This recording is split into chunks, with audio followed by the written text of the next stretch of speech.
तो आज हम अपने चैप्टर की 4th क्लास पढ़ना शुरू कर रहे हैं, जिसमें सबसे पहली क्लास में हमने एक बेसिक इंट्रोडक्शन लिया, दूसरी क्लास में हमने डिटेल में जाना हिमालयास के बारे में, तीसरी क्लास में हमने डिटेल में जाना नॉर्दर्न प्लेन्स के बारे में, और आज हम डिटेल में बात करेंगे पेनिनसुलर प्लेट्यू के बारे में। ठीक है, लेकिन पेनिनसुलर प्लेट्यू के बारे में पढ़ने से पहले मैं तुम्हें कुछ बेसिक बातें बताना चाहूँगा कि प्लेट्यू इन इटसेल्फ इस लैंडफॉर्म का मतलब क्या होता है। ठीक है, तो प्लेट्यू का मतलब होता है एक एलिवेटेड लैंड। क्या मतलब होता है? एक एलिवेटेड लैंड। तो तुम्हारे मन में ये सवाल आ सकता है कि मोटे माउंटेन्स, ठीक है, माउंटेन्स और प्लेट्यू में फ़र्क ही क्या रहा? वो भी उठा हुआ हिस्सा होता है ज़मीन से, ये भी उठा हुआ होता है। ठीक है, लेकिन जो प्लेट्यूज होते हैं वो एक तो माउंटेन्स जितने ऊंचे नहीं होते, माउंटेन्स के अंदर कंटिन्यूअस स्लोप होता है, लेकिन यहाँ पर कंटिन्यूअस स्लोप नहीं होता है। ये टेबल की तरह होता है कि एक बार ऊपर एक लैंड एरिया बन गया तो वो ऊपर से जाके फिर से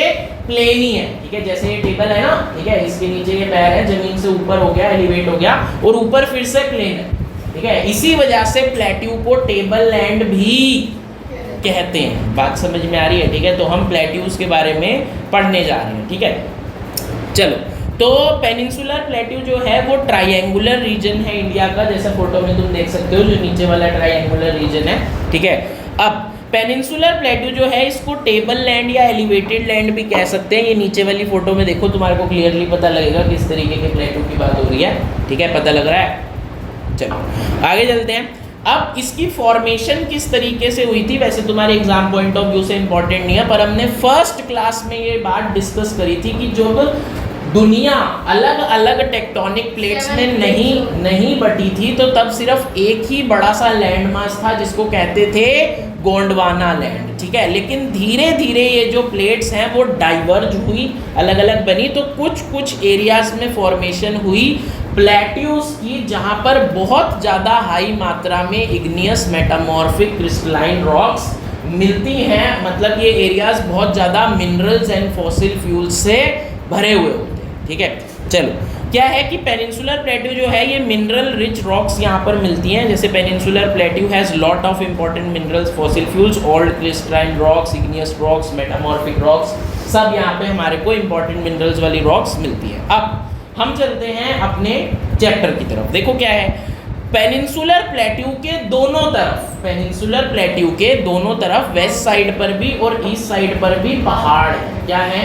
पहाड़ हैं। जैसा कि तुम इस फोटो में ऑलरेडी देख सकते हो कि जो वेस्ट साइड वाले पहाड़ हैं वो कंपैरेटिवली ज़्यादा ऊंचे हैं। जो वेस्ट साइड वाले पहाड़ हैं वो कंपैरेटिवली ज़्यादा ऊंचे हैं और कंटिन्यूअस है। क्या है? कंटिन्यूअस है, उनके बीच में गैप नहीं है। वेरस जो ईस्ट साइड वाले पहाड़ हैं उनकी हाइट भी कम है, एलिवेशन भी कम है और वो कंटिन्यूअस भी नहीं है। दो पहाड़ आए फिर गैप आ गया, फिर एक पहाड़ आया फिर गैप आ गया। बात समझ में आ रही है? देखेंगे, the eastern and western sides of peninsular plateau have mountains, the west side mountains are high, east side mountains are not that tall. वो उतने ऊंचे नहीं है। ठीक है, चलो, अब पेनिनसुलर प्लेट्यू जो है उसको दो पार्ट्स में बांटा गया है इजी क्लासिफिकेशन के लिए, on the basis of Narmada river. कौन से बेसिस पे?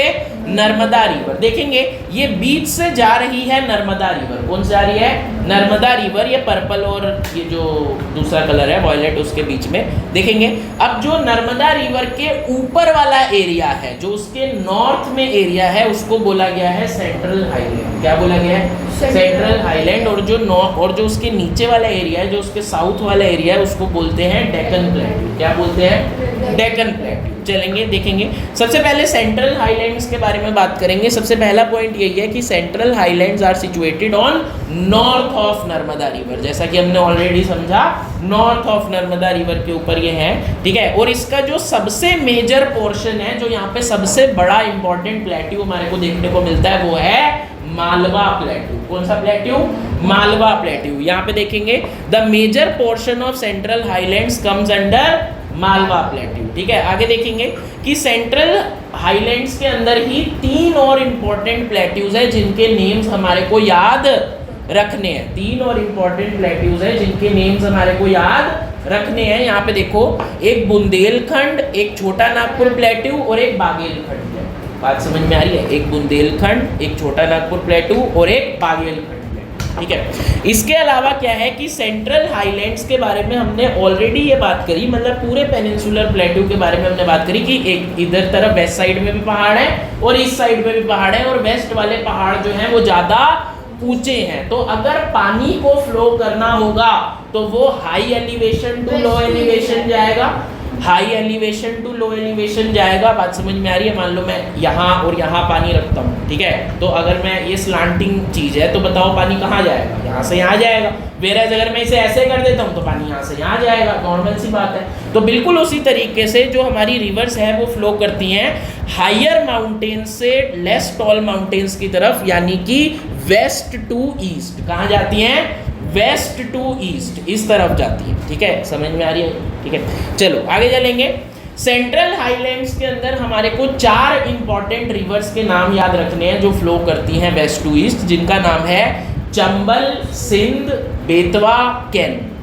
चंबल, सिंध, बेतवा, कैन। ठीक है, चलो अब हम अगले पे चलते हैं। अब हम नीचे नर्मदा रिवर के नीचे चल रहे हैं, जो कि है डेक्कन प्लेट्यू। क्या है? डेक्कन प्लेट्यू। देखो डेक्कन प्लेट्यू नीचे वाला ट्रायंगुलर रीजन है ये जो है, और ये साउथ ऑफ नर्मदा रिवर में है, नर्मदा रिवर के नीचे है। ठीक है, साउथ ऑफ नर्मदा रिवर पे है। यहाँ पे हमारे को 3 इंपॉर्टेंट हिल रेंजेस देखने को मिलती हैं, गारो, खासी, जैंतिया। कौन कौन सी? गारो, खासी, जैंतिया। ठीक है, अब डेक्कन प्लेट्यू का जितना भी रीजन है यहाँ पर बहुत ज़्यादा मिलती है ब्लैक सॉइल। क्या मिलती है? Black soil. इसी वजह से इस एरिया को डेक्कन ट्रैप के नाम से भी बोला जाता है, और ब्लैक सॉइल आइडियल होती है कॉटन कल्टीवेशन के लिए, तो यहाँ पर कॉटन भी उगाई जाती है। ठीक है, अब ये हमने बात कर ली, पहले सेंट्रल हाईलैंड्स को समझ लिया, फिर डेक्कन प्लेट्यू को समझ लिया। अब हम एक फर्दर क्लासिफिकेशन करने जा रहे हैं सिर्फ और सिर्फ डेक्कन प्लेट्यू की नीचे वाले रीजन की। ठीक है, नर्मदा रिवर के साउथ वाले रीजन की हम एक और क्लासिफिकेशन करने जा रहे हैं। वो क्या है कि डेक्कन प्लेट्यू जो है उसके जो वेस्ट साइड का एरिया है उसको कहते हैं वेस्टर्न घाट्स, और जो ईस्ट साइड का एरिया उसको क्या कहते हैं? ईस्टर्न घाट्स। हमें ऑलरेडी पता है कि वेस्ट साइड के जो पहाड़ हैं वो कंपैरेटिवली ज़्यादा ऊंचे हैं।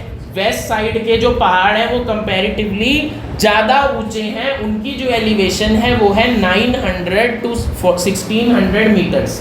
ठीक है, वेयरएज जो ईस्ट साइड के पहाड़ हैं वो इतने कंटिन्यूअस भी नहीं है और उनकी हाइट भी कम है, लगभग 600 मीटर्स। ठीक है, तो the mountains of western Ghats 900 to 1600 metres are taller than mountains of eastern Ghats.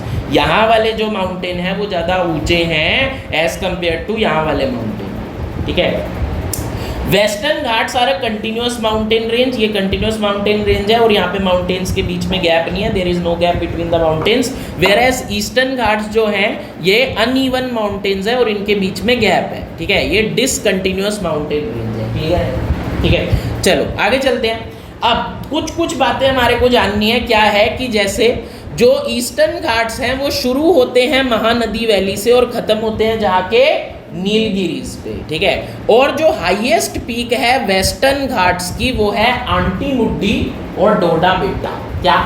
Aunty मुड्डी और डोडा बेटा जो हैं ये वेस्टर्न घाट्स की हाईएस्ट पीक्स है। वेस्टर्न घाट्स मतलब जहाँ पे ऊंचे पहाड़ है इस तरफ। ठीक है, ये जो वायलेट वाला रीजन है, और जो हाईएस्ट पीक है ईस्टर्न घाट्स की, ये ग्रीन वाले रीजन की, वो है महेंद्रगिरी। क्या है? कौन सी है?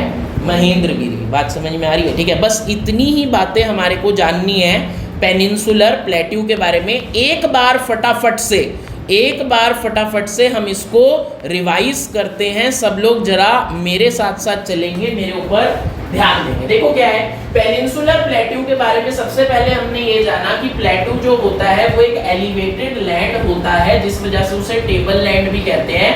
ये इंडिया का नीचे वाला ट्रायंगुलर रीजन है। ठीक है, अब इसकी फॉर्मेशन हुई थी डाइवर्जन ऑफ गोंडवाना लैंड की वजह से। यहाँ पे बहुत सारी इग्नियस मेटामॉर्फिक क्रिस्टलाइन रॉक्स हमारे को देखने को मिलती हैं, तो इस वजह से मिनरल रिच और फॉसिल फ्यूल्स रिच एरिया ये होता है। अब जो हमारा पेनिनसुलर प्लेट्यू है इसके वेस्ट में भी पहाड़ हैं और ईस्ट में भी पहाड़ हैं। जो वेस्ट वाले पहाड़ हैं वो कंपैरेटिवली ज्यादा ऊंचे हैं, 900 to 1600 मीटर्स की उनकी एलिवेशन है। वेयरएज जो eastern side of peninsular plateau के पहाड़ हैं वो कंपैरेटिवली छोटे हैं और अनइवन है। ठीक है, वो कंटिन्यूअस नहीं है, गैप है उनके बीच में। ठीक है, और उनकी जो एवरेज हाइट है वो है 600 मीटर्स। अब नर्मदा रिवर के बेसिस पे, किसके बेसिस पे?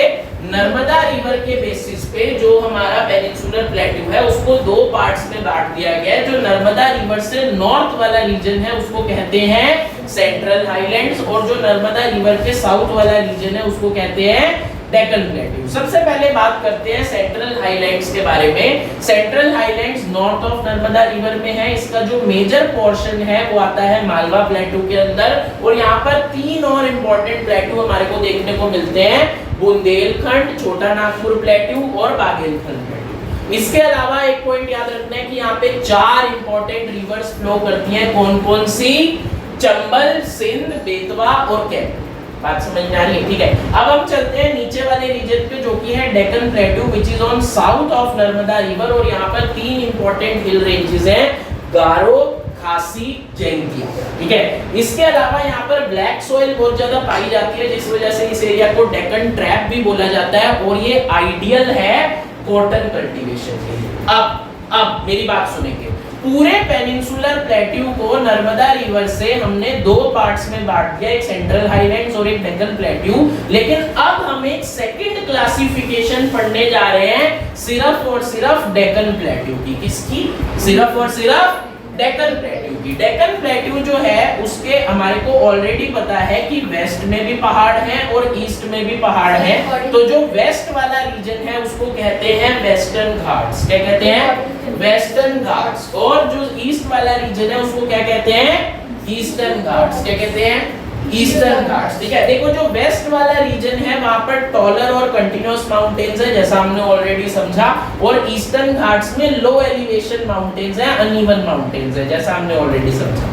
वेस्टर्न घाट्स में जो हाईएस्ट पीक्स है वो दो हैं, एक आंटी मुड्डी और एक डोडा बेटा। बस एक यही पॉइंट याद रखना, ठीक है। और जो हाईएस्ट पीक है ईस्टर्न घाट्स की उसका नाम है महेंद्रगिरी। क्या नाम है? महेंद्रगिरी। अब आगे देखेंगे ईस्टर्न घाट्स के बारे में एक पॉइंट और याद रखना है कि महानदी वैली से नीलगिरी तक के रीजन को कहते हैं क्या? ईस्टर्न घाट्स। ठीक है, बस यही सारी बातें हमारे को पेनिनसुलर प्लेट्यू के बारे में समझनी है। एक पॉइंट जो मैं बीच में बोलना रह गया वो क्या था कि हमने पढ़ा कि यहाँ पर सेंट्रल हाईलैंड्स में चार इंपॉर्टेंट रिवर्स हैं, चंबल, सिंध, बेतवा और कैम्प। अब तुम्हारे को लॉजिकली ये बात याद रखनी है कि जो रिवर्स हैं वो फ्लो करेंगी वेस्ट टू ईस्ट। कहाँ फ्लो करेंगी? वेस्ट टू ईस्ट, क्योंकि वेस्ट में ऊंचे पहाड़ हैं तो रिवर्स जो है वो हाई एलिवेशन से लो एलिवेशन की तरफ फ्लो करती है। कोई भी पानी हो वो हाई एलिवेशन से लो एलिवेशन ही फ्लो करता है। ठीक है, तो रिवर्स यहाँ पर जो है वो भी वेस्ट से ईस्ट की तरफ फ्लो करेगी। बात समझ में आ रही है? तो इतना ही हमारे को समझना था पेनिनसुलर प्लेट्यू के बारे में। मुझे उम्मीद है तुम्हारे को सब कुछ क्लियर हो गया होगा। ठीक है, लेकिन इसको प्लीज आज ही रिवाइज कर लेना। ठीक है।